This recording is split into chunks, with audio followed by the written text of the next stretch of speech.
सपात। देखिए अंजना जी, पहली बात तो है कि आज पूरा देश स्तब्ध है।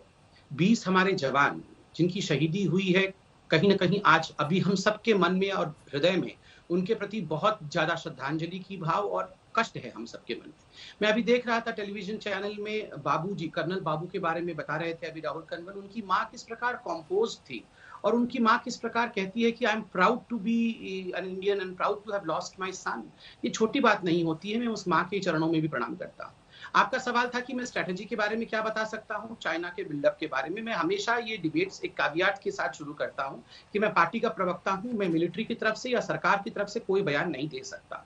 दूसरी बात, अभी राहुल कनवल जी ने जिस विस्तार से पूरा विषय समझाया, मुझे 3 बातें समझ में आई। नंबर 1 कि ये जो बिल्डअप है, चाइनीज बिल्डअप, ये चाइनीज साइड में है। राहुल कनवल ने बिल्कुल मैप दिखाते हुए कहा। तो ये जो बातें इंडिया में कुछ लोग फैला रहे हैं कि हमारे जमीन में अतिक्रमण हो गया है, चाइनीज ने हमारे जमीन को हड़प लिया है, तो एक चीज तो ये आपने बिल्कुल बतौर वैज्ञानिक रूप से मैप के माध्यम से देखा कि ये झूठी बातें हैं, चाइनीज साइड में बिल्डअप है। दूसरी बात जो मुझे समझ में आई वो यह कि देखिए, भारत ने अपने वादा को निभाया। जिस प्रकार से जून 6 तारीख को बात हुई थी, दोनों हायर अथॉरिटीज के बीच में बात हुई थी कि डी एस्केलेशन होगा। हिंदुस्तान एक डेमोक्रेटिक कंट्री और एक बहुत बृहद देश होने के नाते हमने अपने बातों को रखा, मगर चाइना ने कहीं ना कहीं धोखेबाजी की।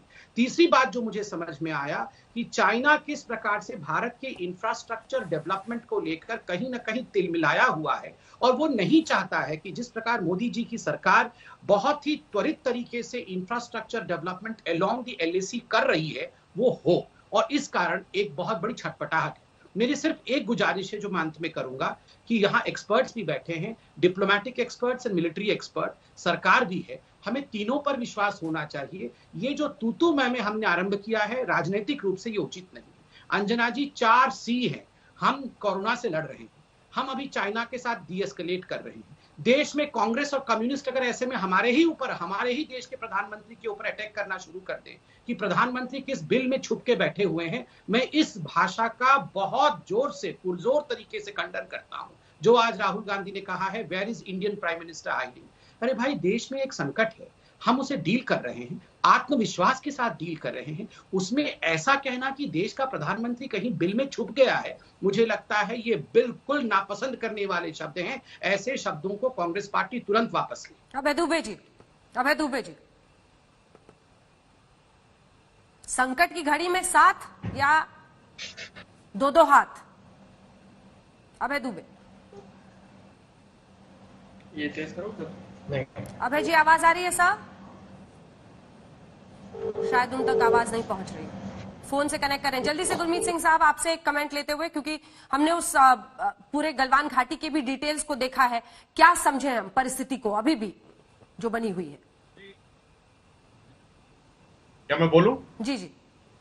अंजना जी, जिस प्रकार राहुल कनवल जी ने विस्तार में टेक्नोलॉजी के सहारे से बताया है, मैं दाद देता हूं आपको, आपकी चैनल।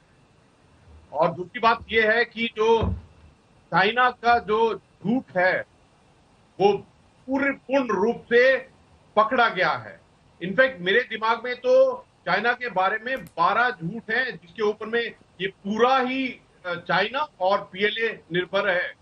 उसने बहुत बड़ी गलती कर दी है।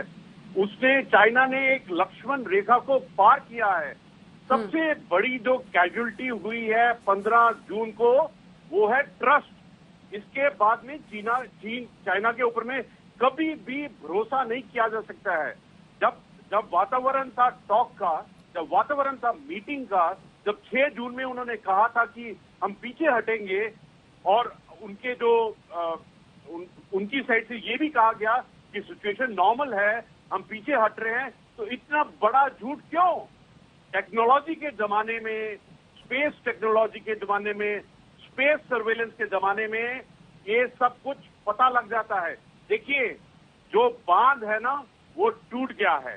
जिस बांध के ऊपर में चाइना झूठ बोलता था, आज आपके प्रोग्राम से ये वो बांध बिल्कुल तबाह हो गया है जी। और ये देखिए, जो पीएलए आर्मी ने 15 जून की रात को जो किया, डंडे के साथ में, डंडे में कील लगाकर,